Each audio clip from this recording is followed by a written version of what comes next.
mi nombre es Kimberly Ramos, soy estudiante del quinto trimestre de Psicología en la Universidad Bicentenaria de Aragua. El día de hoy les voy a estar hablando del modelo de los 5 factores o el modelo de los 5 grandes. También estaremos hablando de los patrones derivados de la combinación de rasgos e indagaremos un poco con respecto a las crisis de identidad y a las disociaciones. Sin más que decirles, empecemos con el video.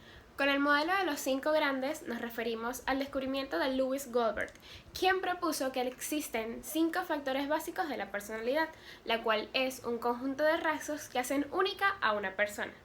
Ahora bien, esta teoría busca explicar la personalidad desde la perspectiva de 5 factores principales, los cuales están identificados como factor O, factor C, factor E, factor A y factor N.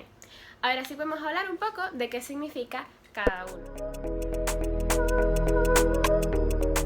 Factor O se refiere a la apertura que tienen los sujetos frente a las experiencias. Está fundamentado en la capacidad que tiene un ser humano para obtener y lograr nuevas experiencias. Las personas que cumplen con un alto rango de factor O pueden ser clasificadas en un perfil imaginativo. En sí, este también estudia el nivel de curiosidad y creatividad que posee una persona, además de también comprender la comodidad que siente un individuo frente a las novedades. Factor C se relaciona con la responsabilidad, a la habilidad que tienen las personas para elaborar planes de acción eficaces. También describe la disciplina y la perseverancia que tiene un individuo para lograr sus metas. Entre las características generales que se estudian con este factor, se puede observar que quienes tienen un alto nivel son personas organizadoras y planificadoras, además de que están dispuestos a cumplir con todos sus compromisos. El factor E está relacionado a la extraversión, que en pocas palabras se refiere a la disposición que tiene una persona de abrirse a otros. Este factor estudia si una persona es tímida o si no lo es, si le gusta hablar o si más bien prefiere quedarse en silencio, y también analiza el nivel de comodidad que tiene una persona dentro de un grupo o si más bien prefiere encontrarse en soledad. El factor A se refiere a la amabilidad, es decir, si una persona cuenta con valores como el respeto y la tolerancia. Una persona con un alto nivel de factor A suelen ser humildes, sencillas, pero sobre todo empáticas. Eso quiere decir que siempre están dispuestos a ayudar al prójimo. También este factor ayuda a medir el nivel de confianza y de cooperación que tiene una persona con el resto de sujetos que lo rodean.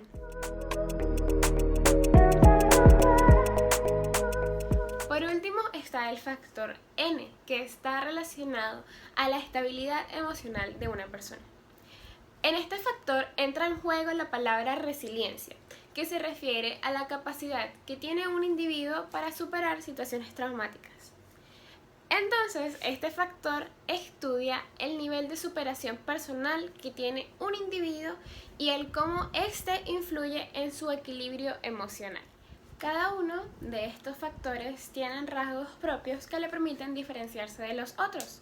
Sin embargo, todos los rasgos pueden fusionarse entre sí, creando lo que se conoce como un patrón de comportamiento. Por ejemplo, en mi caso he tenido la oportunidad de compartir con personas que son amables, muy empáticas, dadivosas, que siempre les gusta estar en un grupo para ayudar a las personas, etc. Aquí podemos ver una fusión entre el factor C, el factor E y el factor A. Sin embargo, también he conocido otro tipo de personas que a causa de una pérdida de un ser querido, de un familiar, no han podido superar esta situación y esto los ha llevado a ser cerrados con su entorno, incluso se han vuelto irrespetuosos, y esto es lo que nos permite ver una fusión entre el factor N y el factor E.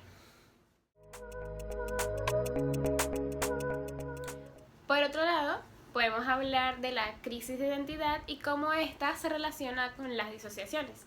Pero antes de empezar, es necesario que sepamos qué significa cada uno de estos términos. El primero se refiere a un periodo en el que una persona experimenta dudas sobre sí misma, se cuestiona a sí misma. Y esto va acompañado de sentimientos de vacío y de soledad. Por otra parte, si hablamos de las disociaciones, nos referimos al síndrome disociativo de la identidad, en el cual se presencian dos o incluso más personalidades dentro de una misma persona. Es comprensible que en muchos casos estos dos términos sean incluso confundidos. Sin embargo, si los vemos desde esta perspectiva, la crisis de identidad es la ausencia de la personalidad, mientras que la disociación es la presencia de dos o más personalidades. Claro que entre ambos hay ciertos factores comunes. Por ejemplo, el primero es que los dos son trastornos de la personalidad en los que el aspecto afectado es la identidad. Por otro lado, otra característica en común que tienen es que tanto las crisis de identidad como el síndrome disociativo son las evaluaciones clínicas primordiales desde una perspectiva de diagnóstico psicológico. Con el paso de los años nos podemos dar cuenta que han existido ciertos personajes que han dejado aportes respecto al tema de la identidad. Podemos empezar con Sigmund Freud, quien, a pesar de no haber profundizado mucho en el tema, fue capaz de describir al yo como una integración a sus dispares disposiciones. Por otra parte, nos encontramos con Erik Erikson, quien, luego de haber dado su definición al tema de identidad, fue capaz de crear una de las bases fundamentales de la teoría psicoanalítica. Cada persona en el mundo debe sentirse segura de quién es, y en esto influye la identidad y la personalidad de las personas, obviamente. Es por eso que este tema en particular es tan importante para los psicólogos. Espero que esta exposición del día de hoy les haya sido completamente útil, y si fue así, por favor déjenmelo saber con un like, suscríbanse a mi canal y nos vemos en el próximo video.